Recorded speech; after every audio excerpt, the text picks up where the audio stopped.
ఇప్పుడు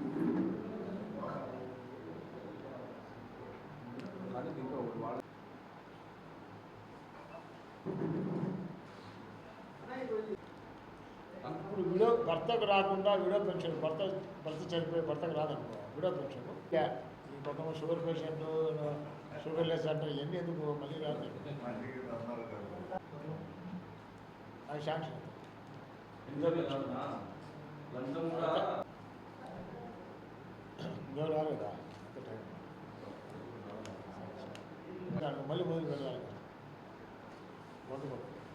మధ్య దాని మనం చెప్పాలి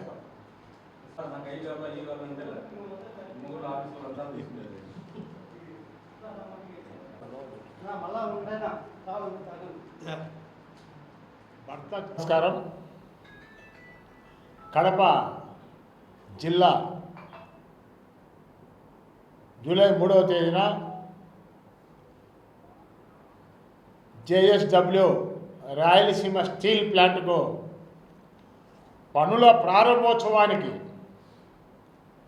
గౌరవ ముఖ్యమంత్రి గారు నారా చంద్రబాబు నాయుడు గారు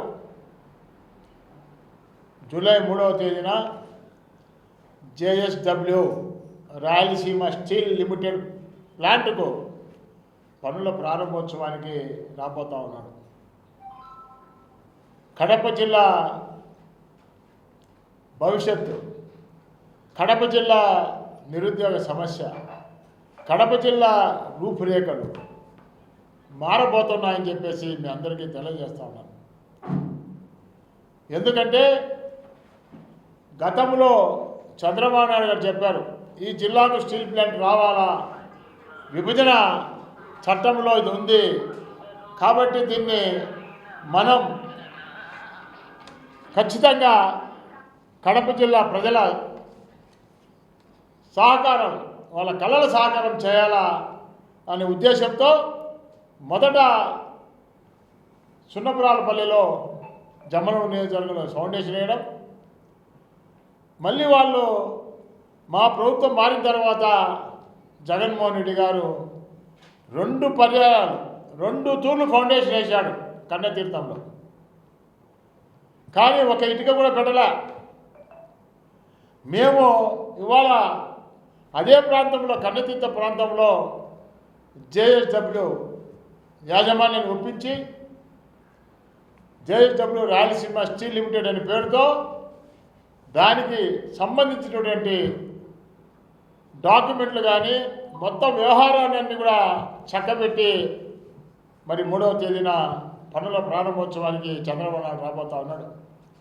మొదటి ఫేజ్లో 4,500 కోట్ల రూపాయలు ఖర్చు పెట్టి 10 లక్షల టన్నుల స్టీల్ను ఉత్పత్తి చేసే విధంగా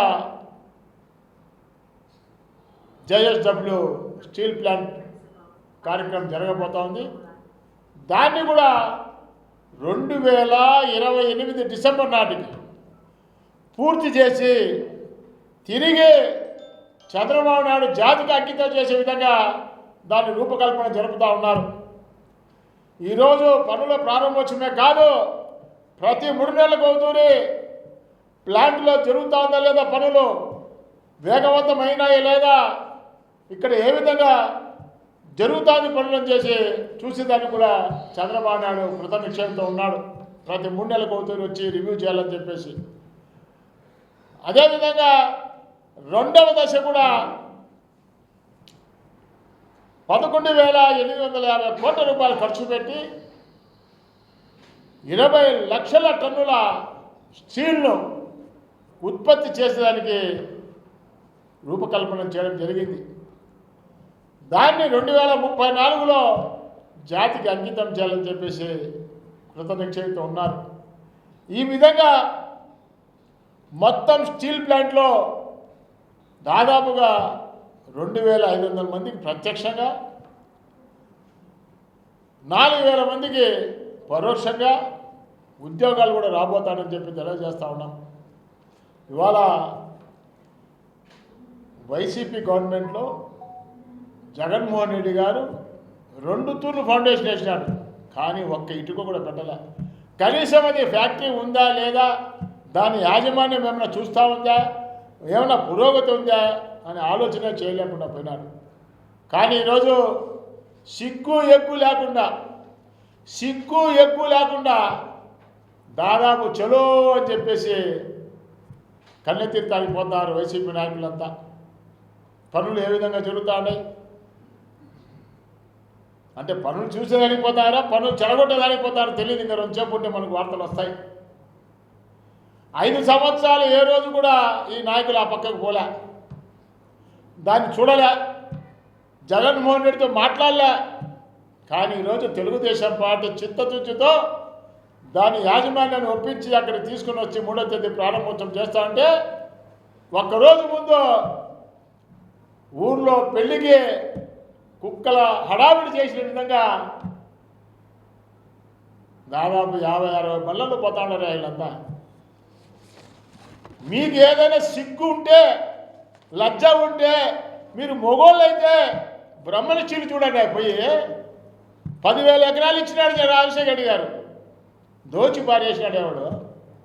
ఒక ఆమె శ్రీలక్ష్మి జైల్లో ఉండి నిన్ననే రిటైర్డ్ అయింది. మళ్ళీ ఆ రోజు ఎందుకు చూడలేదా మీరు? 10,000 ఎకరాలు గాలి జనార్దన్ ఆత్మ అన్నాడు జగన్మోహన్ రెడ్డి. కొల్లగొట్టినారా, దోపిడి. ఒక్క ఇటుక పెట్టలే ఎవడు, ఒక యంత్రం రాలే ఆడికి. వేల కోట్ల రూపాయలు అప్పు తీసుకున్నాడు ఆ యొక్క ఇండస్ట్రీని చూపించి. వాడు జైలుకు పోయినాడు అనుకో. మళ్ళీ ఎందుకు మీరు చూడలేదా ప్రైమ్ మినిస్టర్ను? ఏం పోకూడదా మీరు? యాడికి పోయింది అక్కడే ఉంది కదా జమ్మడు నియోజకవర్గంలో. అంటే ఎవరైనా పని చేస్తామంటే వాళ్ళకి ఏడైనా మంచి పేరు వస్తే ఇది తెలుగుదేశం పార్టీ చేసింది, చంద్రబాబు నాయుడు చేశాడు కాబట్టి ఏదో విధంగా దీన్ని గబ్బు పట్టించాలా, ఏదో విధంగా దీన్ని చెడగొట్టాలా, ఏదో విధంగా ఈ ఫ్యాక్టరీ రాకుండా చూడాలని వాళ్ళ తాపత్రయం అంతా. చంద్రబాబు నాయుడు తెలుగుదేశం పార్టీకి పేరు వస్తే కడప జిల్లాలో వైసీపీ ఉనికి ప్రశ్నార్థకమవుతుందనే ఉద్దేశంతో ఈరోజు బలోమని పోయినారే. ఏముందే మీరేమైనా చేసినారు 5 సంవత్సరాలు? ఒక్క రోడ్డు వేలే లోపల. మేము మొన్ననే పోయి చూసి వచ్చాం. గతంలో మన ప్రెస్ వాళ్ళు కూడా పిలుచుకుపోయినాం. విజువల్స్ అన్నీ ఉండే వాళ్ళ దగ్గర 2 ఫౌండేషన్లు తప్ప ఇంకేమి లేవు అక్కడ. కనీసం కాంపౌండ్ వాళ్ళు కూడా కట్టలేకపోయినాడు. కాబట్టి ఈరోజు చిత్తశుద్ధితో మేము, ఎందుకంటే దానికి జేఎస్డబ్ల్యూ రాయలసీమ స్టీల్ లిమిటెడ్కు గండికోట నుంచి కూడా వాటర్ తీసుకొస్తా ఉన్నాం. రైల్వే లైన్లు వేస్తూ ఉన్నారు, రోడ్డు కనెక్టివిటీ ఇస్తూ ఉన్నాడు. అంటే ఒక ప్రాజెక్టుకు కావాల్సిన మౌలిక వసతులన్నీ కూడా అనుమతులు ఇచ్చిన తర్వాతనే చంద్రబాబు నాయుడు అక్కడికి వస్తూ ఉన్నాడు. ఈరోజు అక్కడ చూసాం, నిన్న పోయి బ్రహ్మాండంగా పనులు జరుగుతూ ఉన్నాయి, లెవెలింగ్ జరుగుతూ ఉంది, రోడ్లు వేస్తూ ఉన్నారు. కాబట్టి కడప జిల్లా ప్రజల కళల సాకారం 3వ తేదీ కాబోతా ఉంది. దానికి చంద్రబాబు నాయుడు పనుల ప్రారంభోత్సవానికి వస్తాడని చెప్పి కూడా మీకు తెలియజేస్తా ఉన్నాను.